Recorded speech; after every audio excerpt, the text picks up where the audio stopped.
and thank you for joining today's community forum on a just transition. We will focus today's conversation on understanding what the just transition movement is about and what actions investors can take to support this work.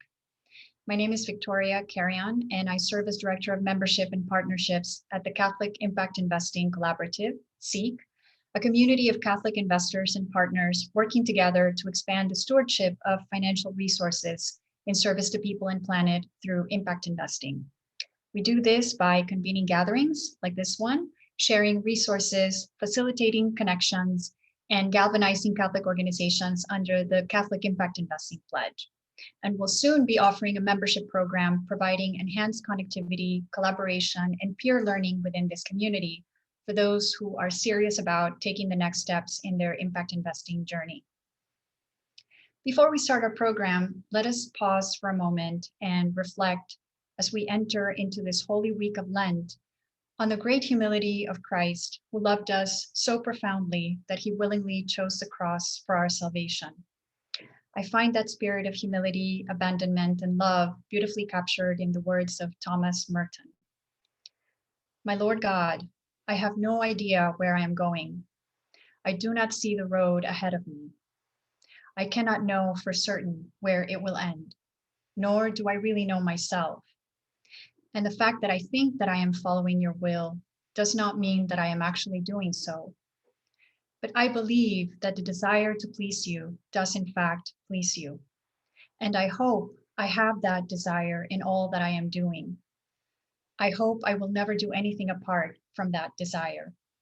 And I know that if I do this, you will lead me by the right road, though I may know nothing about it. Therefore, I will trust you always, though I may seem to be lost in the shadow of death. I will not fear, for you are ever with me, and you will never leave me to face my perils alone.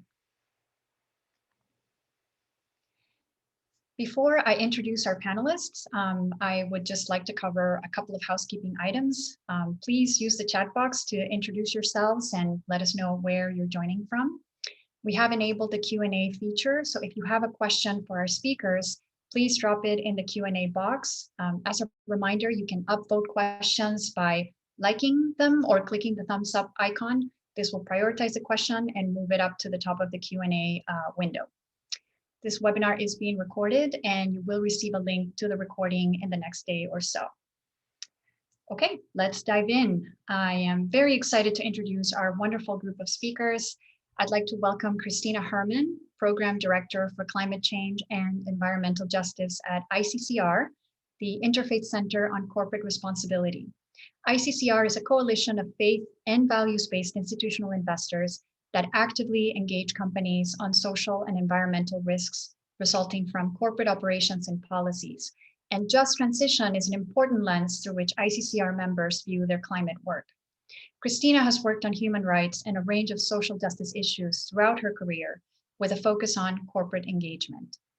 Also with us today is Dr. Antonio Lopez, Project Director for the Chicago Frontlines Funding Initiative and former Executive Director of the Little Village Environmental Justice Organization, El Vejo, in Chicago.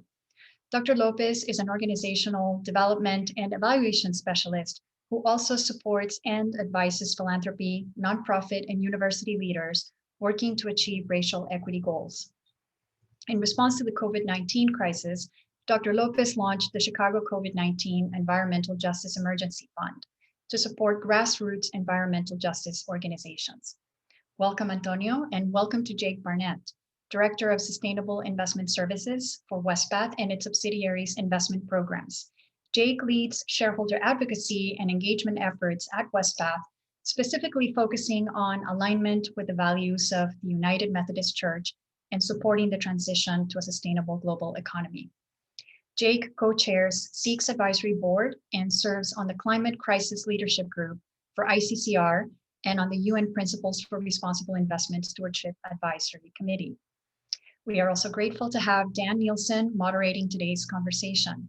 Dan is the head of product management for ESG indexes at Morningstar in Chicago and has spent the past 16 years focused on sustainable and impact investing, working to better align investment capital with doing good in the world.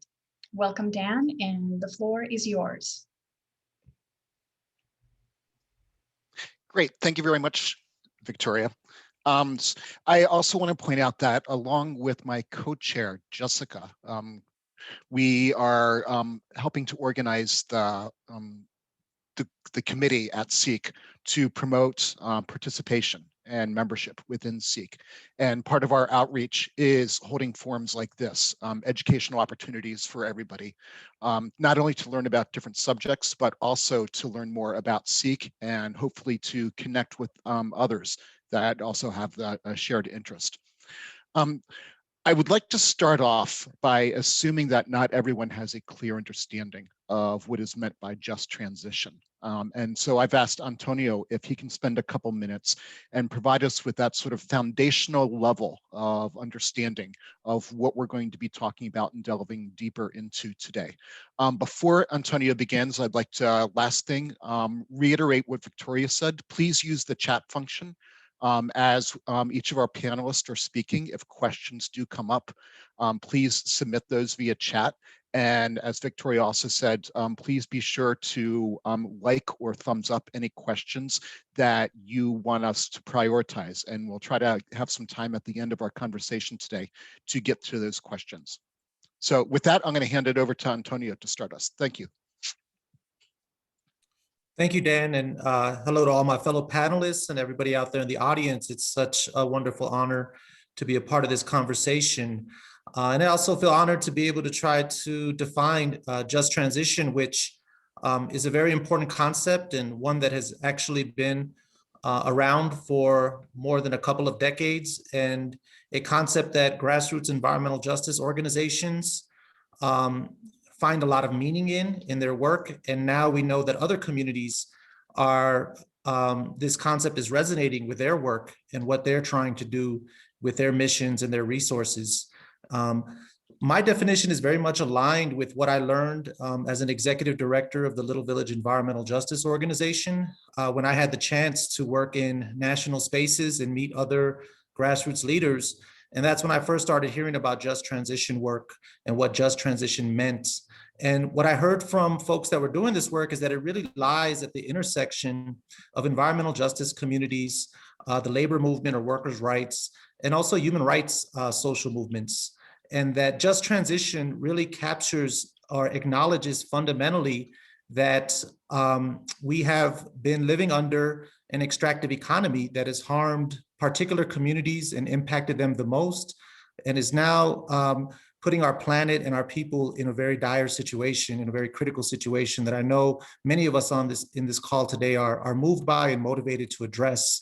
So just transition fundamentally acknowledges that we have contributed to or are under, or in the case of environmental justice communities, disproportionately impacted by this extractive economy, and that workers also, those that are working in coal plants or in other industries that have been a major part of this economy that we've been living under, we also have to give a great deal of concern and care for their well-being and how they transition to a new economy.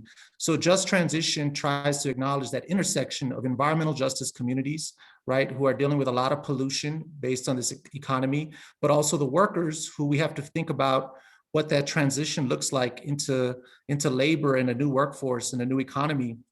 Right. And also, and increasingly now in recent years, as the climate crisis has accelerated, I think that becomes a major part of the just transition conversation.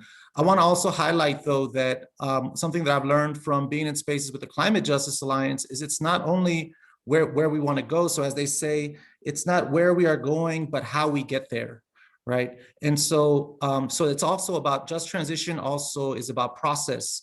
And it's about how we include communities in the conversations and decision-making as we get to our goals related to just transition. And so how does justice show up every step of the way? If we know that our current condition, our current approach is not working and is leading to greater harm, then, and we know where we need to go, but in the interim, just transition acknowledges that we should be striving our best to include communities, be inclusive, acknowledge that we need to try new approaches if we're really going to build a new economy that serves people and planet.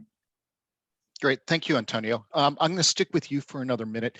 You referenced this, but could you talk a little bit more about how you became involved in the environmental justice and just transition movement? Sure.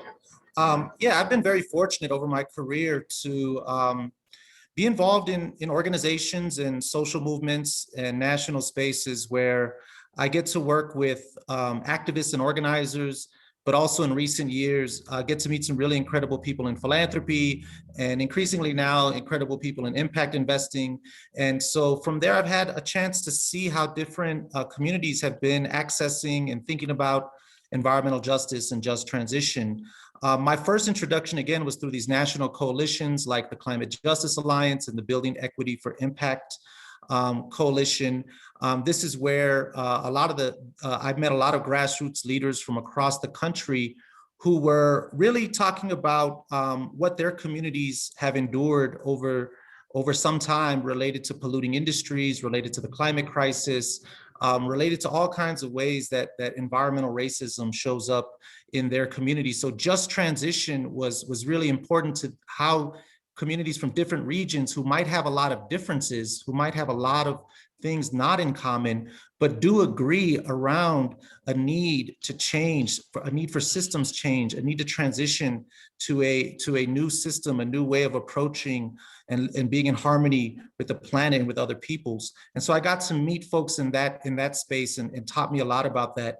I also got to see that in philanthropy, there were interesting conversations around just transition. This was a few years ago, as people were really trying to think about coal impacted communities and how do we really think about, there's a broad consensus that coal plants should be shut down, but there wasn't as much thinking around how to address and care for workers in or cities or municipalities or locations that were highly dependent on these jobs and these local economies.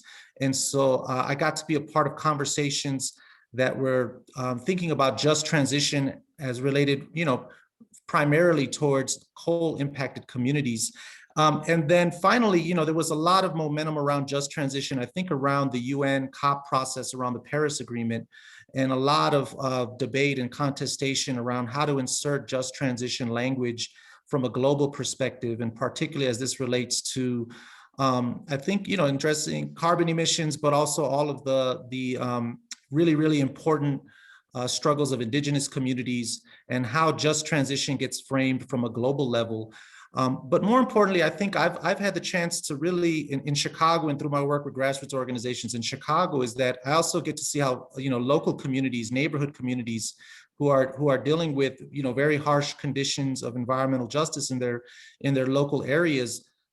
This concept of just transition really matters to them, and they're really holding on to this concept because it has a lot of hope that someday something will be different in their neighborhoods where they won't endure as much pollution, as much health problems, the health disparities, or just not even being listened to when they're trying to make changes in their neighborhoods. And so I think we're at the moment where, those of us who are doing work in different spaces, the question is, how do we respond to these community-driven hopes and aspirations around just transition, that people want change and they understand that there are some very real root causes to what they're experiencing in their everyday lives. Great, thank you. Next, I'd like to turn to Christina. If you could take a couple seconds to make sure everybody is familiar with ICCR, the Interfaith Center on Corporate Responsibility, and what it does, and then maybe speak a little bit about how ICCR is coordinating work on environmental justice and what ICCR members are doing in this area. Sure, thanks very much. And thanks, Antonia, for a great overview of just transition. I think you laid out a lot of really important concepts. So ICCR is a 50-year-old organization, a coalition of institutional investors, faith-based and values-based institutional investors that engage companies on the impacts of their operations. And I know there are a number of ICCR members in the audience, I believe, and just really grateful for the work of the coalition because it works broadly across areas, human rights, labor impacts, health impacts, access to medicines, and climate change. And so I coordinate the climate and environmental justice work of members. We are very concerned about just transition. Actually, it was adopted as the lens through which we look at all of our climate work 3 years ago in a strategy session. And we'd been aware of just transition concerns. I thought it was interesting that Antonio talked about the closing of the coal mines and the transition away from coal and the impacts on workers. There were a lot of members that were very concerned about that, but the companies have been going bankrupt and there wasn't a lot of room for engaging. When I came on in 2015, it was already a little bit too late for that. But in 2018, we decided a couple of years before that to engage heavy emitters. So utilities were at the top of the list. And so we had a number of members talking to energy utilities about decarbonization and the importance of moving to it wasn't net zero then, it was more like 80% by 2050. But things have moved on.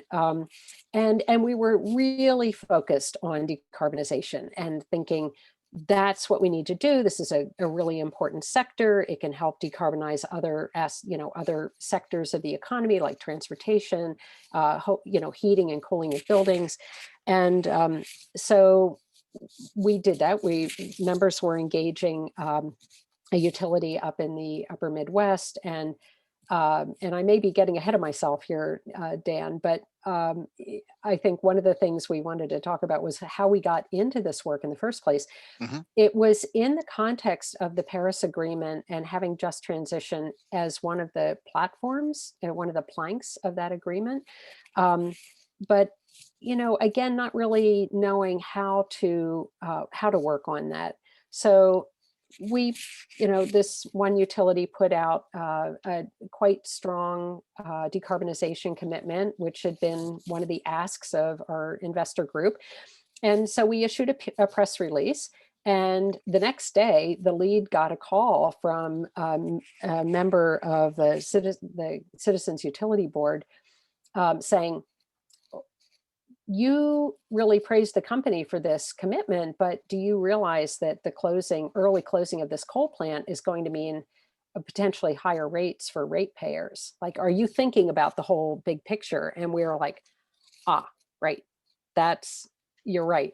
We're not, and we should be, because this is what this is our perspective as church pension funds and other church investment funds. We care very deeply about the impacts of company operations on communities and on workers.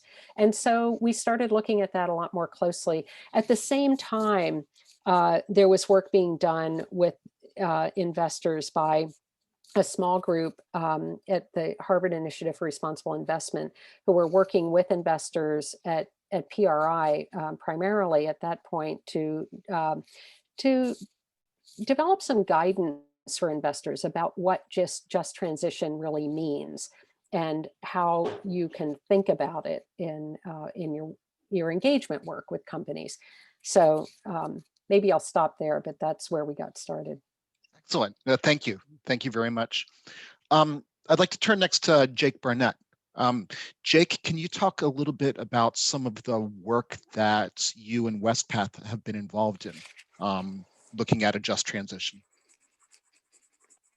Yeah, happy to. So having just joined Wespath a little over a year ago now, want to be very upfront in terms of my own journey in this conversation being relatively new.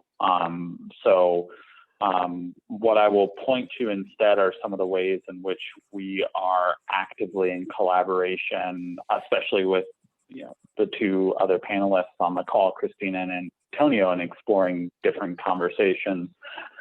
When I think about just transition, there's a natural tension for me between a desire that we often have in the sustainable investment and larger investment ecosystem to scale and systematize different frameworks. So think about things at a very high level.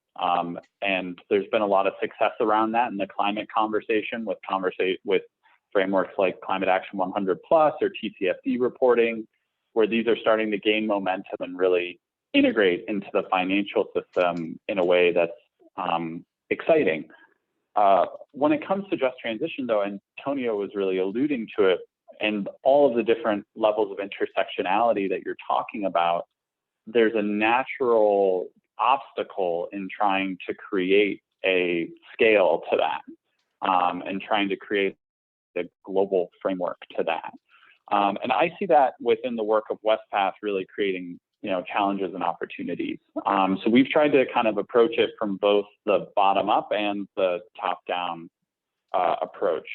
When it comes to top down and some of the questions around how do we think about this more broadly, having a lot of conversations with Christina, with peers at the folks at Harvard that she works with, also with the Principles for Responsible Investing. Many of you might be familiar with Climate Action 100+, which is a over $50 trillion engagement initiative focused on climate. They're coming out with a just transition indicator that we were able to give some feedback on. So we think that a lot of those investor network conversations are really important to stay involved and get educated on and contribute to, where we might have some perspective to share. And at the same time, I've been trying in the midst of this to also, I count Antonio as a good friend, and him and I always enjoy shooting the breeze with him. And so I've just been trying to have our efforts really be informed by stakeholders other than those in the sustainable investment ecosystem. So an example of that in terms of a real-time conversation on a shareholder engagement strategy is that we were talking about the potential for engaging utilities in Chicago, since we're both based in Chicago.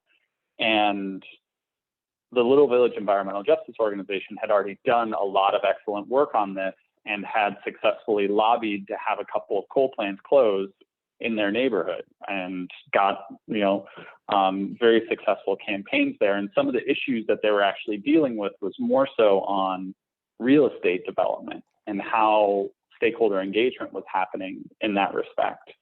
So we shifted our policy, and I've been engaging with our real estate managers to have conversations on how they're engaging stakeholders and thinking through environmental justice issues. And that's always started for me by telling a story of a really unfortunate circumstance of a coal plant implosion that happened in Little Village.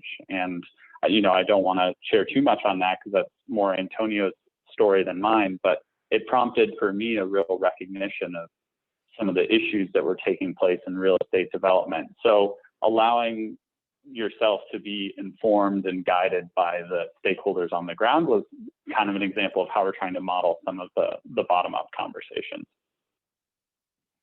Great, thank you, Jake. I want to move on a couple other questions, but I asked each of you like one specific question. I'd like to encourage you to, as other speakers are talking, the three of you just jump in if you have additional things to add or you want to elaborate on some points. Yeah. Christina, I see you turn mute off. I would love to just add a little bit more to because I didn't talk a lot about what we're doing now.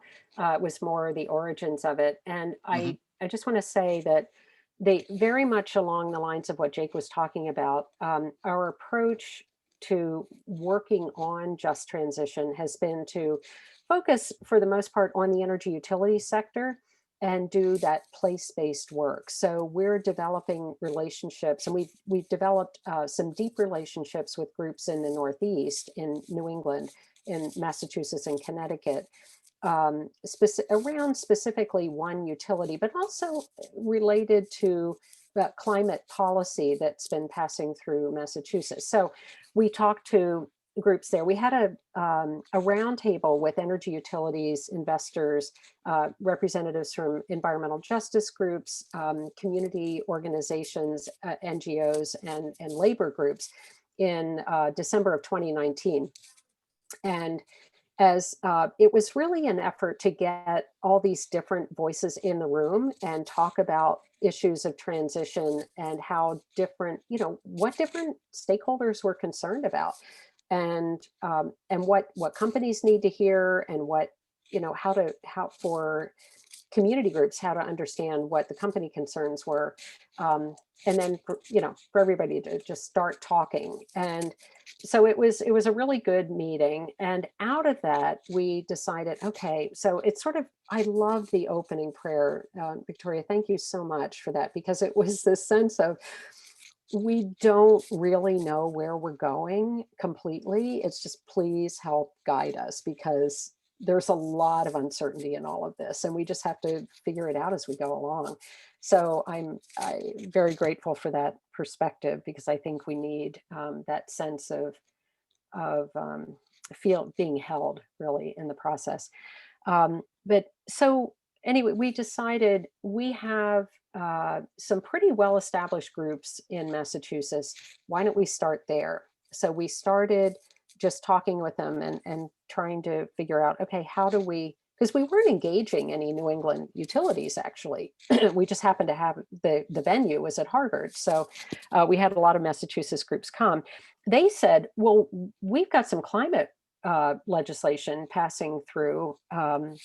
This climate bill is passing through, and it could really use business support. And as investors, we're part of the business community. So we wrote a letter, worked with them, learned about it, got a number of investors involved, wrote a letter to the conference committee, talked to the legislators, and then again supported the bill as it came before the governor in January and February. And he just signed it this last weekend. So we're really pleased to see that. It's a very strong piece of legislation. And I'm focused on that because in order to make this transition, and for it to be a just transition, the policy underpinnings are really important. So we see our work on twofold: engaging companies, but also engaging policymakers to provide that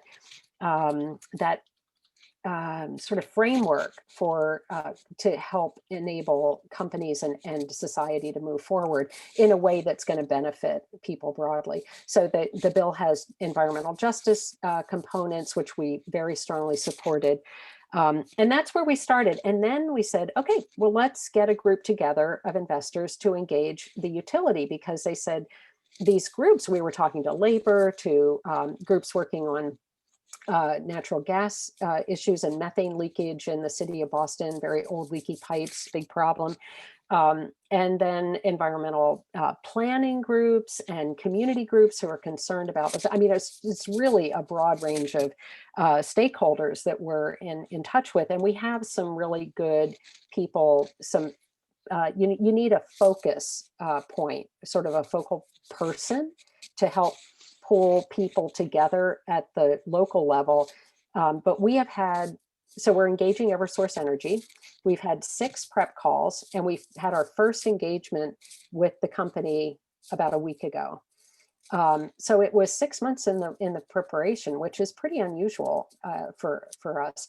But I think, so that, what Jake was talking about, investors need to deal with the issues at a global level, and you have many companies in your portfolio, so you can't do that kind of detailed, granular, place-based work everywhere. But we really think it's important in terms of learnings, and with specific companies, it's very important. So we're trying to build that out in 4 regions of the US. So great, thank you. So all of you have alluded to some coalitions and working with different groups. I'm going to ask Antonio to go next. If you could elaborate a little bit about on that, as far as the different types of groups, their different interests, and how the just transition movement sort of brings them together into a coalition where they're working on issues that they all care about. You're on mute, Antonio. There we go. There we go. Yes.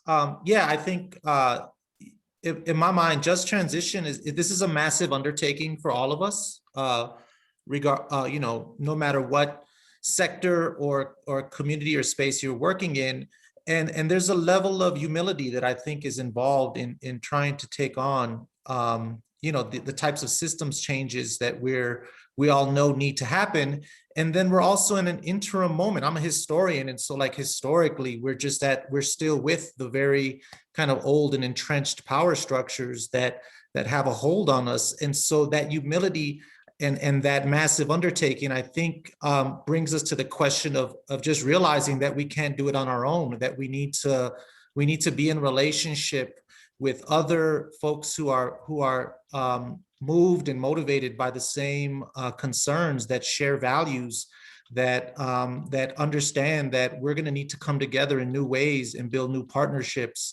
And oftentimes this may be with communities that we've never worked with in the past. So then there's a question of needing to learn how to work together. And sometimes we're using different languages and concepts, but we need to figure that out. I think that's kind of what brought Jake and I together, was understanding that, this may take some time, but if I just continue to only talk to kind of community organizers, and Jake only continues to talk to kind of more finance folks or investor folks, that kind of approach just continues to kind of just contribute to groupthink and things like that, and not help us bridge differences and figure out how we need to move together on a common strategy. So I think there are really exciting coalitions that are taking place, and they're, at the core of it, continue to remain, I think, labor organizations and environmental justice communities who have long been at the center of this work, and have really given it so much of their time and blood, sweat, and tears.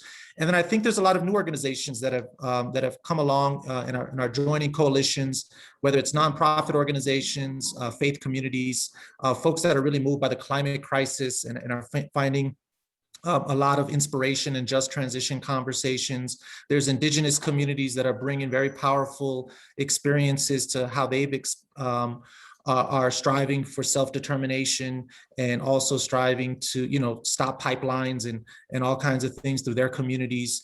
I think there's people that are, they may be issue-based, that are really focused on water issues, or they're focused on energy issues. And one of the things I wanted to just say is that the reason why I find kind of the EJ or grassroots community perspective very helpful is because it just tries to say, hey, let's not narrow the just transition conversation down to like an energy conversation, right? Or a sector or an issue-based conversation, that actually this is much broader, and that we need to, and if we ground ourselves in values and in saying, well, those who are most impacted, right? Those communities who have bear the disproportionate brunt of this past or current economy, their perspective, their knowledges, and their expertise need to be highly valued as we move into thinking and strategizing together in any kind of coalition moving forward. And if we ground ourselves in that kind of perspective, that will kind of guide us through the difficulties that we all know lie ahead of us. And then finally, I think the only thing I'd say is that, I think the just transition is also, there's a regional aspect to it. So what I think just transition might mean for Christina and that amazing group of people in Massachusetts may be a different kind of conversation in the Midwest or in Chicago versus in California. And so I know for us in the Midwest and Chicago, I think as we were very inspired by the just transition conversation, we started asking ourselves, well, what does this mean for us in the Midwest? Or what does this mean for us in Chicago? And we felt empowered to start to define what it meant for us in our particular area. And so I think it's also being mindful that there's some nuance and there's some subjective aspects of what just transition means for particular regions of our country. Great, thank you. Jake, did you have anything you wanted to add? Yeah, well, I just wanted to speak briefly because I think we've covered really well a lot of the policy engagement, community stakeholder piece of this, but in terms of the impact investing aspect of this, I wanted to speak to that briefly, just because part of the intention of gathering this group together specifically was a recognition that in terms of kind of explicit labeled just transition impact investing, the marketplace is very thin right now.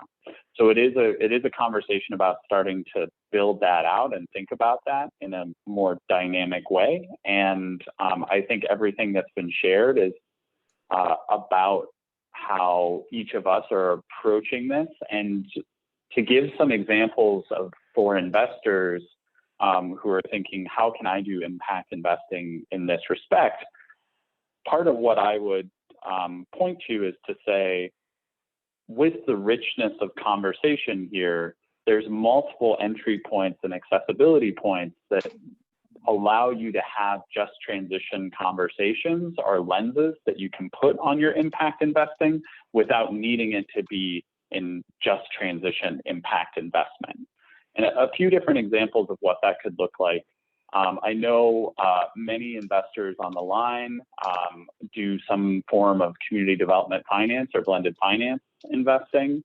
You know, something Antonio and I have talked a lot about is, how do you have a conversation with the community to tap into the expertise, resources, and perspective that allows you to do some of that local place-based investing that's enabled by community development finance in a way that's really aligned with the community vision for what justice looks like in that community, and engaging the stakeholders and building some relationships that allow you to think a little bit more dynamically about what that looks like. There's also a way to do it at scale. And an example of that is there's an unfortunate correlation between renewable energy companies and poor labor and human rights practices. So oftentimes investors have not been pushing renewable energy companies on how they're engaging with communities and the justice that they're creating on the ground for those communities, because those companies have somewhat of a green halo around them. It's assumed that they're responsible actors because they are part of the energy aspect of the transition, when their social practices could leave a lot to be desired. So for those impact investors on the line who are engaging or who have invested in renewable energy, I would encourage you, as part of your due diligence and your engagement with those managers, to be asking follow-on questions about, are you talking to the stakeholders on the ground? Are you paying a prevailing wage? Do you honor the UN guiding principles for human rights? And CIIC has a great report on this in terms of human rights and labor practices and renewable energy. And then finally, I'd just say, you know, for investors, part of what my pitch was and continues to be for getting involved in CIIC is that having these conversations will not only benefit you professionally, because I truly believe that sustainable investing is where the world is going, but it'll also benefit you personally in terms of having an alignment of your work with more of your values. And I think that some of the stakeholder pieces that we talk about, we often portray it, and it can sound and sometimes feel like there's a lot of work involved. But the benefit to that work is that you get a more dynamic perspective on both a personal and professional level. So I just want to speak to that in terms of one of the reasons why I would encourage everyone to be thinking a bit more richly about how they tap into different communities. Great, thank you, Jake. So Christina, did you have anything to add? Yeah, well, I know Antonio wants to say something too, but I'll just say quickly, thanks to Jake for raising that, because in fact, our last conference session was focused just on that, the opportunity there is in the transition, which is tremendous when you look at it through, once you put these glasses on and you start looking at everything through this just transition set of lenses, I mean, it's clear one of the reasons why investors are really concerned about just transition. I think, you know, why some big investors have become very concerned. It's, you know, look at the yellow vest movement in France and the disruption in Chile, you know, that basically demonstrations that shut down the COP. Workers are not willing, and rightly so, to bear the brunt of the cost of the transition. We talk to gas workers in New England and they say, we're making, you know, good middle-class wages, you know, $60 an hour at our jobs. And we're not going to go off and work for $15 an hour with no benefits and, you know, poor safety conditions for a renewable energy company. Now, there are a lot of jobs associated with the renewable energy industry, and it's important. And some of them are, you know, decent jobs, but they're not frankly the equivalent of the union jobs they're replacing. So this is a big problem. And so I really do also commend the CIIC report. There's an effort in the investor community to try to turn this around from a race to the bottom to a race to the top, and really now Ørsted just signed an agreement with the NABTU for offshore wind to have, you know, that sector, their projects be unionized. That's very important. So as you look at impact investing, asking those questions about job standards, you know, do they have a project labor agreement? And you can look at, you know, just Google that to find out what's in it. It's basically an agreement with labor that, yes, it offers higher wages to the workers. It also offers the project assuredness that the project's going to, you know, people are going to show up. The project's going to be finished on time and within cost. You're not going to have expensive cost overruns or, you know, or changes to the job. So you wind up saving money and everybody benefits. So anyway, Yeah. we're working with labor to try to get there's some academic work being done to show the benefits of, you know, trying to do the right thing for people. Great, Yeah, thanks, Christina. Antonio, go ahead.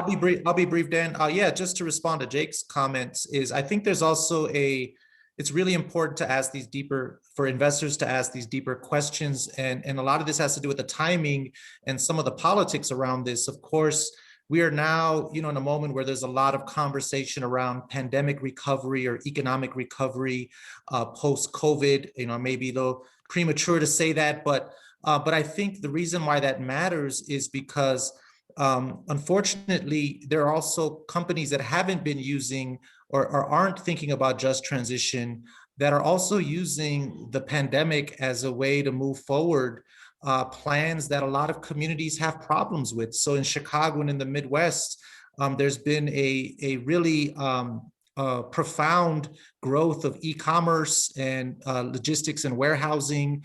And this is a real concern for communities that have been dealing with air quality issues and air pollution. And they've been using the moment of the pandemic and the conversations around economic recovery to say, well, we need to jumpstart the economy. These are jobs, oftentimes temporary jobs or not good jobs, as a way to kind of advance these plans. And as Jake is saying, if we ask deeper questions, if investors can ask deeper questions around what are the job standards, but also what are the health impacts of these plans into surrounding communities, I think that's the kind of rigorous in thinking or the lens that a just transition framework provides you.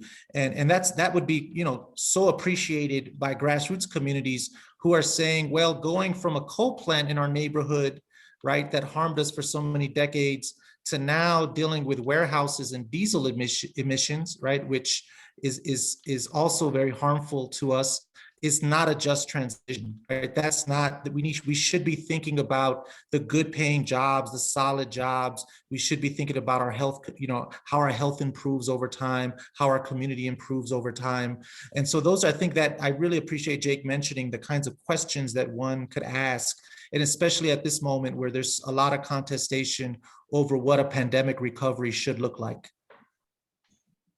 Great. Thank you, Antonio. I think those are really important points and very timely given the transition that we're in right now with the economy and the pandemic, et cetera. Christina, did you have something else? Yeah, I just want to mention one other resource. So, you know, we worked with the Harvard Initiative for Responsible Investment on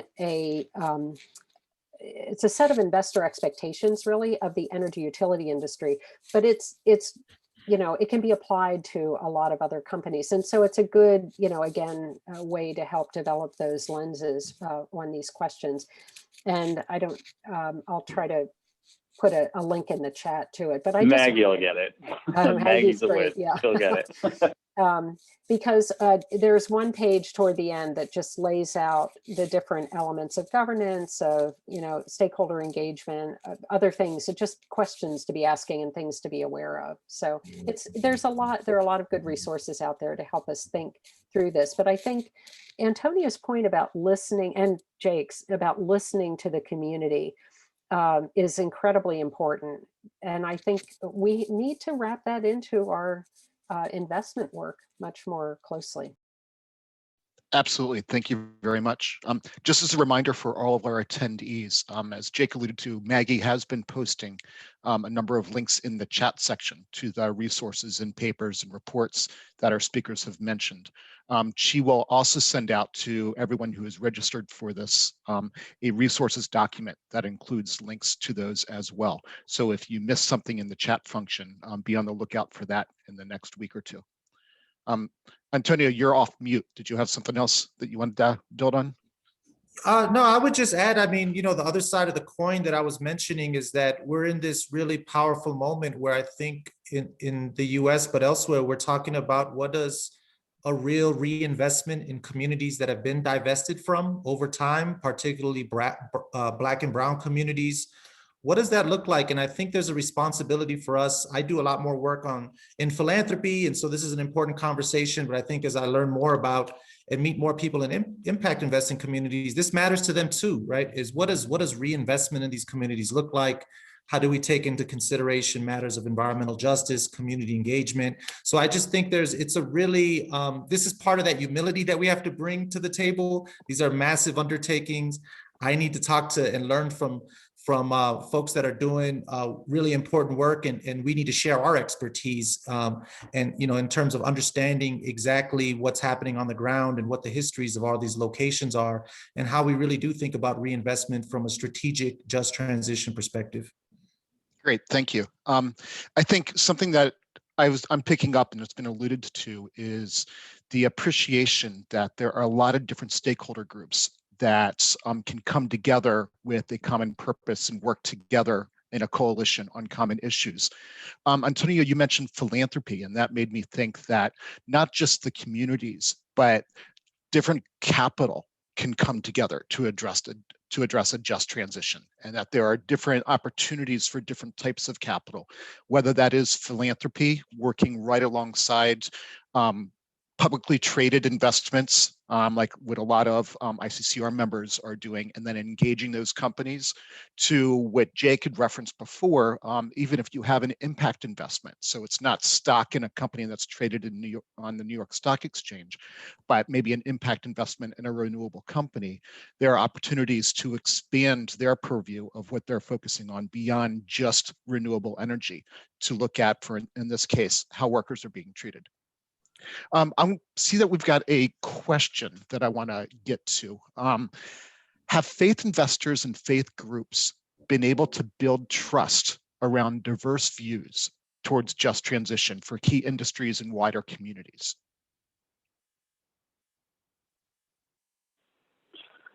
I can take a first crack at that. Within the United Methodist Church, we have a diversity of constituencies. So there are those folks in our church who, are based in Texas or Arkansas and would have a lot of skepticism about some of the policies or procedures around climate action because that's not their perspective. And there are those folks who are fossil fuel divestment advocates within our church and who would be pushing for that as the avenue for moving forward because they believe that there's a need for urgency around the crisis. And when I was living in Missouri, at one point, I worked for a campaign for the Secretary of State for Jason Kander. He later ran for Senate in 2016. And I was reading, he ended up losing, but only by 3 points in a election that Donald Trump took by 18 in that state. So a pretty incredible turnout. And he was talking about how he came to kind of have that strong showing. And what he really pointed to is his willingness to talk to people who didn't agree with him, and to do so with respect and transparency. So the example that he gave is, I would go and I wouldn't skip talking to the NRA group in town, even though I was a pro-gun advocate or pro-gun control advocate, and I would just tell them what my perspective was. And I don't think I changed anyone's mind, but I think they respected me after that conversation, or that's some of the feedback that I got, is that there was a respect and more of a relationship there.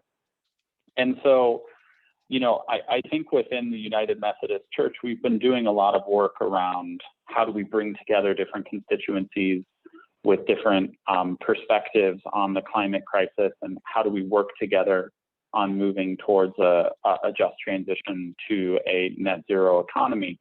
And a big piece of what we've been sharing in that conversation is just trust, transparency, and collaboration, and a recognition that no one has the roadmap for how we all do this together.